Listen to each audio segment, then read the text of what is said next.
En Afrique, le franc CFA n'est pas le seul problème qui empêche l'Afrique de se développer. Il y a des fléaux, par exemple, comme le nombre d'enfants qu'il faut revoir. Il faut éduquer les familles en Afrique. Il y a les églises réveillées qui sont également un frein pour n'est-ce pas, le développement de l'Afrique. Il y a les bars. C'est inadmissible. Avec ces bars, je ne pense pas que ce peuple est prêt pour se développer. Le tribalisme qui est également un frein pour le développement en Afrique.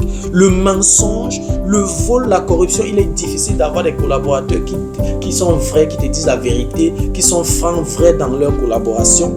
Il y a les détournements des deniers publics qui sont également un frein pour le développement en Afrique. Ça, on n'en parle pas. On visait seulement la France, on visait seulement l'oligarchie occidentale, mais ça, ce sont des éléments qu'il faut combattre.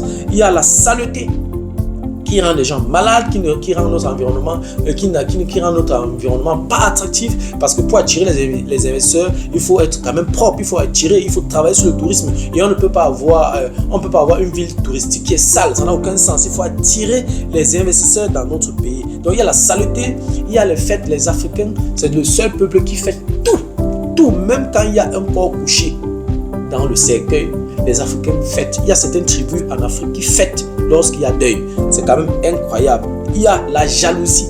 C'est-à-dire que les Africains entre eux se jalousent.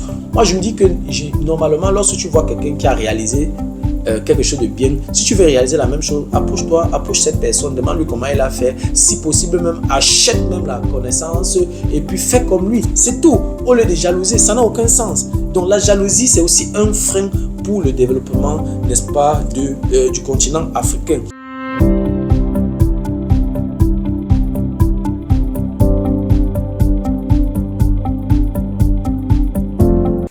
Salut à toi et merci encore une fois de plus d'avoir cliqué sur ma vidéo. Si c'est ta première fois de passer par ici, je m'appelle Fabrice Zopop. Dans cette chaîne, je parle de deux thèmes.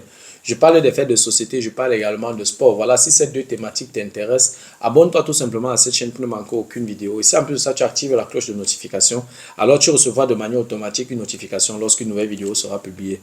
Voilà, si entre-temps tu as des questions, des remarques, des suggestions, des critiques ou alors des propositions d'amélioration, n'hésite pas de m'écrire en commentaire.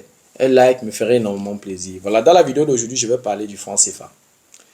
Dans la vidéo d'aujourd'hui, je vais aborder la thématique sur le franc CFA. Je déclare déjà d'entrée de jeu que le franc CFA est dangereux pour le développement du continent africain. C'est quelqu'un qui disait que la monnaie pour une économie est comme le carburant pour une voiture. Sans carburant, une voiture ne peut pas rouler. Sans source d'énergie, aucune machine ne peut se mettre en mouvement. Donc, si un pays n'a pas de souveraineté monétaire, alors qu'elle dise adieu, n'est-ce pas, au développement et au bien-être de ses citoyens. C'est un fait.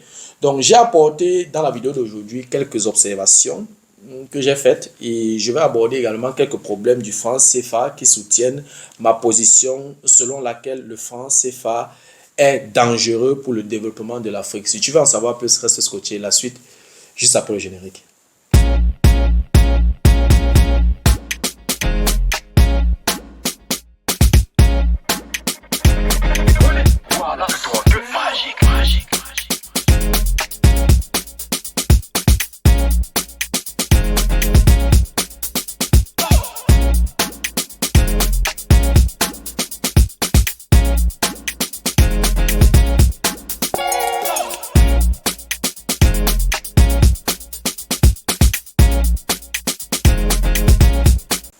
Voilà, comme je l'ai énoncé à l'introduction, le franc CFA est dangereux pour le développement de l'Afrique. Donc, avant d'entrer dans le vif du sujet, je vais faire 4 observations. Première observation, toi-même tu as déjà aussi fait cette observation-là. Toutes les grandes puissances ont leur propre monnaie, notamment si j'observe les États-Unis d'Amérique, la Chine, le Japon, l'Allemagne, la Russie et j'en passe. Deuxième observation, 15 pays africains utilisent le franc CFA. 8 pays en Afrique de l'Ouest, 6 pays en Afrique centrale et les Comores. Aucun de ces 15 pays n'est développé. Fais toi-même tes recherches.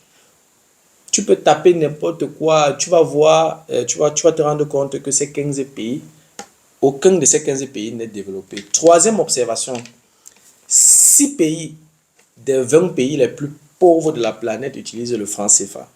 Est-ce que c'est un hasard? Non, pas du tout, ce n'est pas un hasard.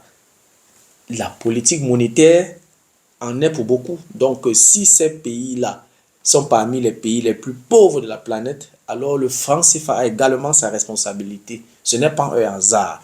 La quatrième observation, ça c'est une observation qui me choque, qui m'a beaucoup choqué, parce que moi-même, j'ai entendu plusieurs fois parler, mais j'ai essayé une fois, plusieurs fois, et vraiment j'ai été choqué. C'était même pour moi une humiliation. Arrive à Paris, à Londres, à Bruxelles, à Berlin, au Québec, à Washington, n'importe où, tu veux même n'importe où, tu demandes à changer le franc CFA. On va te regarder comme un phobie parce que ça n'existe pas. Tu ne peux pas changer le franc CFA. Non, non. Le franc CFA camerounais n'est changeable qu'au Cameroun. En fait, tu ne peux même pas que c'est changeable seulement au Cameroun. Au Cameroun, tu as le franc CFA. Tu peux arriver en Côte d'Ivoire avec ce franc CFA, tu changes. Oui, tu peux le faire. Mais tu ne peux pas utiliser le même franc CFA. Pourtant, c'est la monnaie franc CFA. Ça veut dire qu'il y a le franc CFA de l'Afrique de l'Ouest et il y a le franc CFA de l'Afrique centrale. C'est tout simplement incroyable. Dans la vidéo d'aujourd'hui, j'ai également apporté quelques problèmes du franc CFA qui vont justifier pourquoi est-ce que je déclare que le franc CFA est dangereux pour le développement de l'Afrique, pour le développement du continent africain. Le premier problème du franc CFA, c'est la gestion des réserves de change des pays du franc CFA. La gestion des réserves de change des pays du franc CFA est assurée par le Trésor français. Ça, c'est un problème. On a 50% des réserves de change de la CEMAC qui sont déposées dans les comptes d'opération. Et ces comptes d'opération sont logés au Trésor français. Jusqu'en 2007, jusqu'en 2007, la CEMAC devait déposer 65%, n'est-ce pas, de ses réserves de change dans ses comptes d'opération. 65%. Et après plusieurs négociations et après réforme et tout, c'est maintenant 50% des réserves de change de la CEMAC qui sont déposées dans les comptes d'opération auprès du Trésor français. Et pour l'Union des Comores, ce taux est toujours à 65%. Ça n'a pas encore été diminué, ça n'a pas encore été réduit.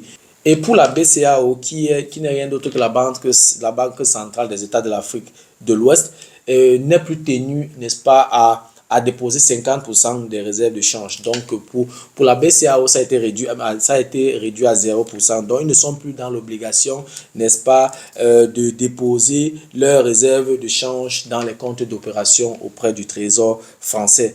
Donc, je dois préciser également que ces 50% de réserves, ou alors 65% pour les Comores, ces réserves de change sont un peu comme la contrepartie de la garantie de convertibilité illimitée accordée par le Trésor français. Donc, c'est beaucoup plus pour la stabilité, n'est-ce pas, pour la stabilité du franc CFA et qu'il n'y ait pas trop de fluctuations avec la monnaie. C'est pour ça qu'on a toujours, dans tout le temps, on a toujours un franc CFA qui est égal à un montant fixe. C'est-à-dire qu'il y a une parité fixe entre l'euro et le franc CFA. Donc, cette garantie de convertibilité illimitée là est accordée par le Trésor français et c'est la contrepartie, raison pour laquelle c'est un peu, en fait, les 50% et 65%, c'est un peu comme une réserve qui sont logées, mais ou pas pas en Afrique, mais plutôt dans les comptes d'opération auprès du Trésor français, ce qui est pour moi une absurdité en 2024. Deuxième problème du franc CFA, le franc CFA est arrimé à l'euro qui est une monnaie très forte. L'euro est plus forte que le dollar et c'est un gros problème pour l'exportation. Tu ne peux pas être un petit pays avec des petits producteurs et tu veux aller concurrencer avec une monnaie aussi forte. Donc, ce qui fait que nous sommes arrimés, le franc CFA est arrimé à l'euro et l'euro qui est une monnaie très forte, ça fait que les produits africains sont extrêmement chers et comme les produits africains sont extrêmement chers, les produits africains ne sont pas compétitifs, alors voilà, nous sommes décidés et à ce moment-là, toute la zone franc CFA sera déficitaire parce qu'elle n'arrive pas à exporter, elle n'est pas compétitive et ceci détruit le Made in Africa et ça détruit tout simplement l'industrie locale. C'est un danger donc pour l'épanouissement économique du continent. Le troisième problème du franc CFA, n'est-ce pas? C'est le fait que les billets de banque de franc CFA soient imprimés en France. C'est un problème. C'est un gros problème de souveraineté. C'est clair, nous sommes, comme je l'ai dit dans l'une de mes vidéos, entre les États, il n'y a pas d'amis. Donc, c'est un bon levier de chantage de la France lorsque les intérêts français dans ces pays africains seront menacés. Vous pensez que si vous venez loger la fabrique, l'impression de votre monnaie dans mon pays, vous pensez que vous pouvez monter un projet qui va me concurrencer, qui va concurrencer peut-être mes entreprises? Non, je vais tout faire, n'est-ce pas, pour que en fait, ce n'est même pas fait. C'est même pas une concurrence qui est faite. En fait, la France ou alors ceux qui impriment le franc CFA ne pourront pas permettre que l'Afrique ait des projets révolutionnaires. Ce n'est pas possible. Et ce n'est pas hasard que depuis des décennies, depuis plus de 50 ans, l'Afrique stagne. Ce n'est pas un hasard. Donc, c'est un levier. Pour moi, le fait que le franc CFA soit fabriqué en France, c'est un levier de chantage de la France lorsque les intérêts français dans ces pays africains seront menacés. C'est un fait. On a besoin d'être un géostratège ou bien un grand économiste pour comprendre ça. Le quatrième problème du franc CFA, c'est que les pays du franc CFA ne peuvent pas contrôler l'inflation puisqu'ils n'ont pas la même mise sur la monnaie. Ils n'ont pas la même mise, c'est pas eux qui gèrent la monnaie. Donc du coup, l'inflation qui est pour moi un élément très important pour l'économie réelle d'un pays, l'inflation qui est un élément très important pour la création des richesses dans un pays, devrait normalement être maîtrisée par ce pays-là. Chaque pays sérieux a sa monnaie, maîtrise sa monnaie, gère sa monnaie et a la possibilité donc de jouer avec les intérêts et les taux d'inflation et tout en fonction de l'économie réelle. Mais ce n'est pas le cas en Afrique. Ce n'est pas les Africains qui gèrent leur monnaie. Et pour moi, c'est un problème.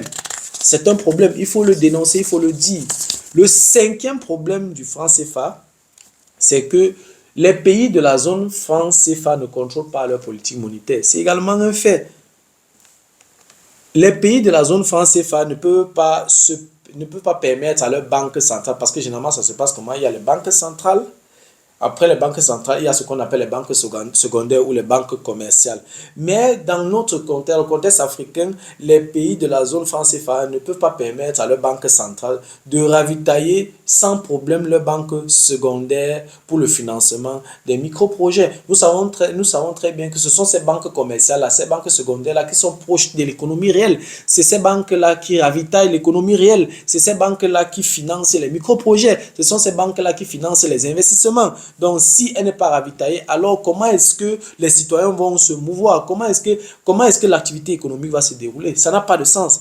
Donc, pour moi, c'est un problème. Le fait que les pays de la zone franc CFA ne contrôlent pas leur politique monétaire, c'est un danger.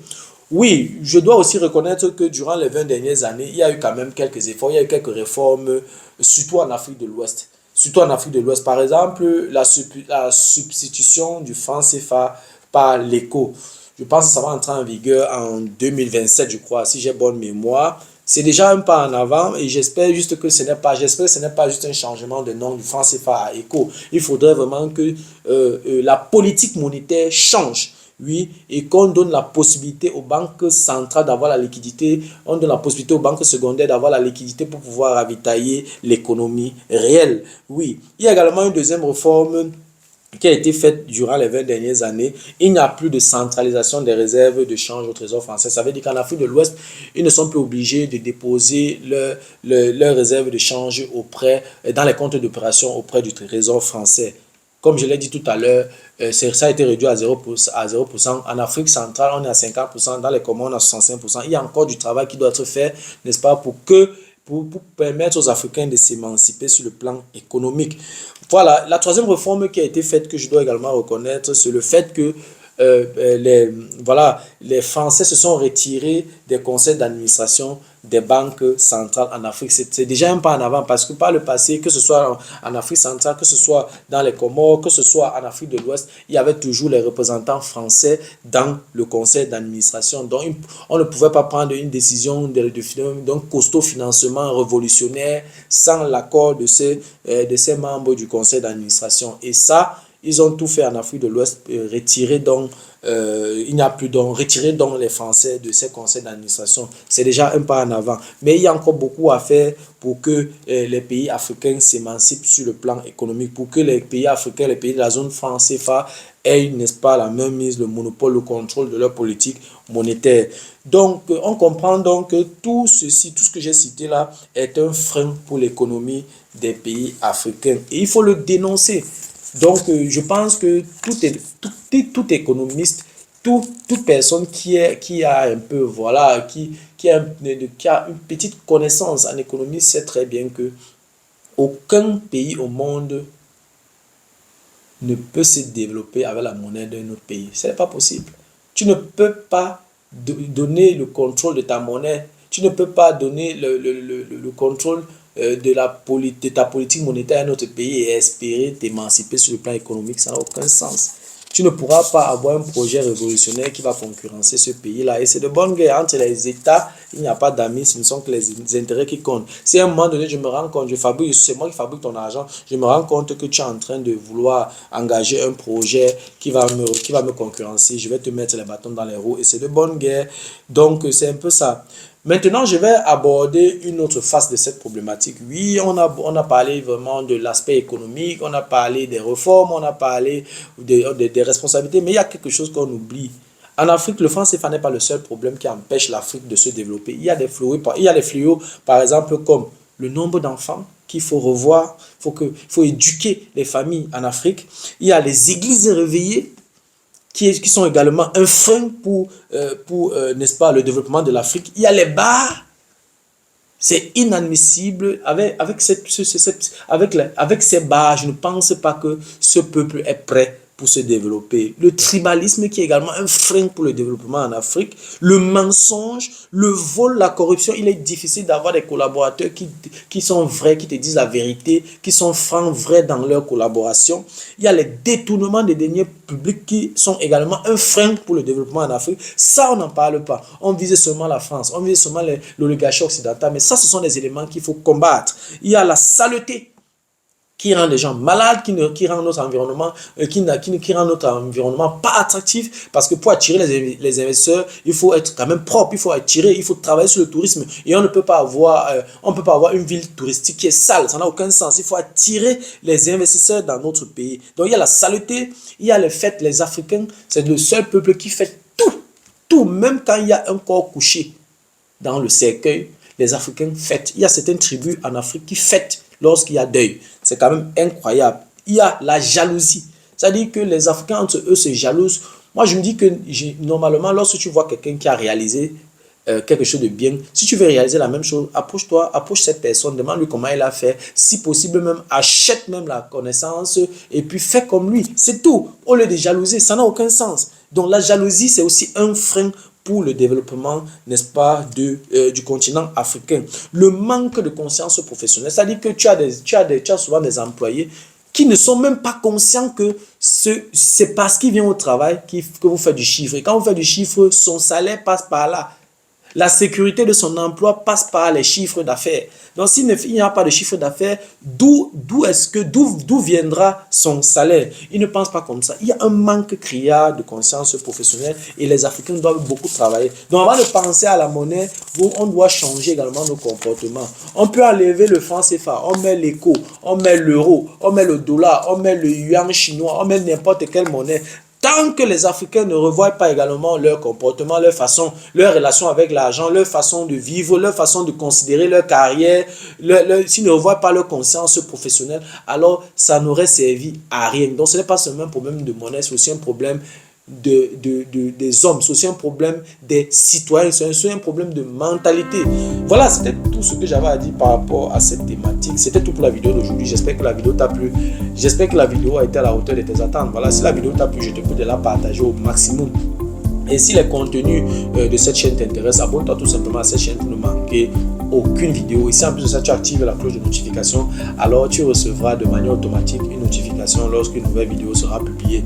Voilà, si entre-temps tu as des questions, des remarques, des suggestions, des critiques ou alors des propositions d'amélioration, n'hésite pas à m'écrire en commentaire. Un like me ferait énormément plaisir. Merci encore pour ta disponibilité.